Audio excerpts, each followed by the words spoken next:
Well, yesterday was a major day in the primary calendar, with voters in 4 states heading to the polls to choose their party's nominees.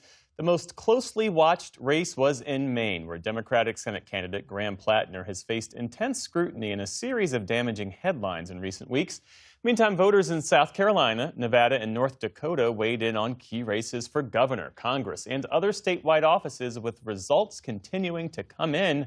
Lucky for us, our Lisa Desjardins joins us now with more. So, Lisa, let's start in Maine with this pivotal U.S. Senate race. What did Democrats say about their choice to face Republican Susan Collins? What a race. This was a statement from Maine Democrats that was against the establishment. If you look at the results, you can see Graham Platner ended up with over 70% of the vote. Now, his opponent, Governor Janet Mills, did get almost 20%, even though she suspended her campaign.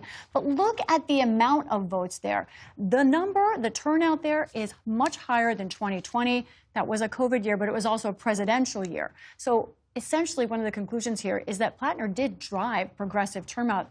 In fact, in some of the bluer towns, they ran out of ballots yesterday in Maine. Now, he still does face, as you said, some calls about scandals. He has a Nazi. He acknowledged that there is a tattoo he's covered up that is a Nazi symbol, but he said he did not know exactly what it was. In addition, there's a former girlfriend who says he intimidated her. He has denied that. He says he is a changed man. And what we saw from Maine Democrats yesterday was embracing him and his unapologetically left agenda. And what did Maine suggest? If we want to dismantle ICE, win back the Senate, check Donald Trump's power, and take back ours, as Maine goes, so goes the nation. Together, we will defeat Susan Collins.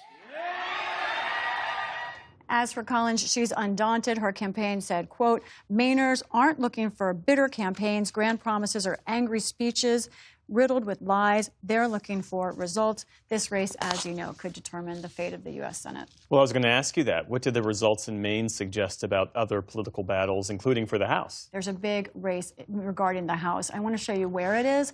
This is Maine's beautiful 2nd district. Look at that. This is rural Maine, the top of Maine. In fact, this district is as large as the nation of Ireland.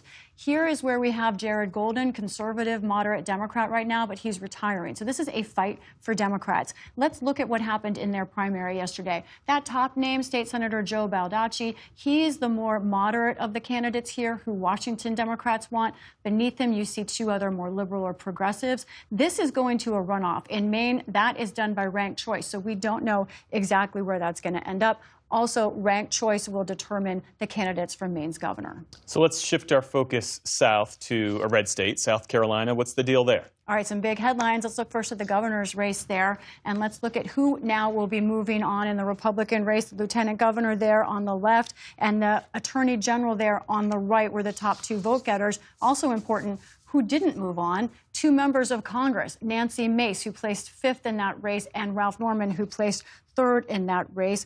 Something else notable in South Carolina, the U.S. Senate, Lindsey Graham was able to hold on, and he has really gotten through one of his biggest Republican challenges in years. He spent some $27 million just on this primary. Wow. Yeah. Out west, we've got races in Nevada. Bring us up to speed. Right. Okay. Let's look at the Nevada governor's race, which could be a real test of the Trump economy and the mood of voters in the fall. First of all, here's the Democrats. They've selected Attorney General Aaron Ford as their candidate. He also won over a progressive candidate there in Nevada. So he will take on Governor Joe Lombardo. This could be a very big test for the Trump economy. As I said, housing shortages, large gas prices there in Nevada. Finally, next door, the race for California governor is now finally set. Javier Becerra, the attorney general, which is a theme today, will be taking on as a Democrat the Republican Steve Hilton, former Fox News host. All of these races expected to be very expensive. Indeed. Lisa Desjardins, thanks to you as always. You're welcome. Support journalism you trust. Support PBS News. Donate now, or even better, start a monthly contribution today.